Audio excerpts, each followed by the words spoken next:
Hey everybody, I thought I'd make a follow-up video to the video I made previously on the correct orientation of the pelvis.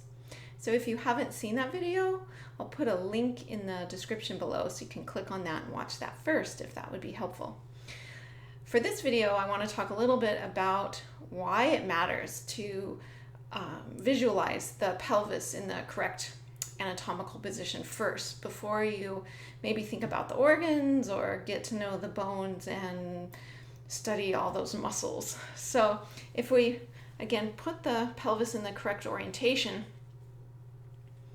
something like this, you can see that there's this nice space here for the femur.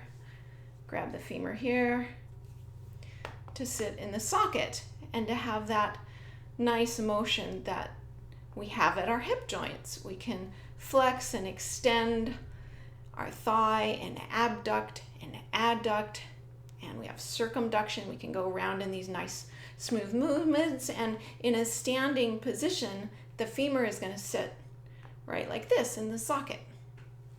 It also helps us to understand the muscles. So if we think about the hamstrings in the back of the thigh coming up to the ischial tuberosities right here, then it wouldn't work for it to be this way. They'd be going down like this, and the quads would be way out here in the front, and the groin adductor muscles here in the groin wouldn't work. So if we orient again first and really understand that the pelvis is not an upright bowl like this, but it sits like this, then we can see that the hamstrings are going to be back here, the quads along the femur in the front, and the adductors along these inferior bony ridges here.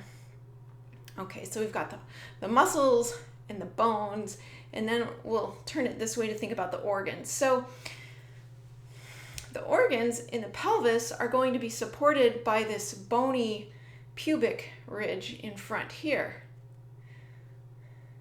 right? They wouldn't have the proper support if it were like this, especially in females, right? There's a hole in the pelvic floor here in females called a vagina. So if we tilt the pelvis this way in its correct orientation, you can see that there's a lot more support for the bladder, the uterus, and the intestines here. So both in females and in males, of course, we'd like to have our organs supported by our bony structure, not by the pelvic floor alone. Does that make sense?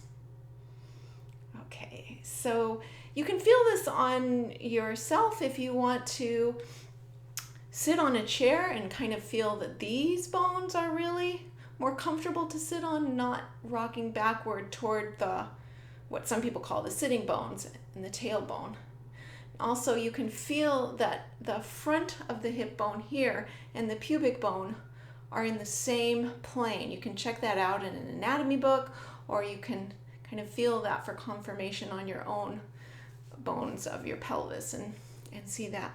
So let me know in the comments what you think about that, and if that helps you in your studies, if you're an anatomy student or if you're just curious about the human body and how it all works. Thanks.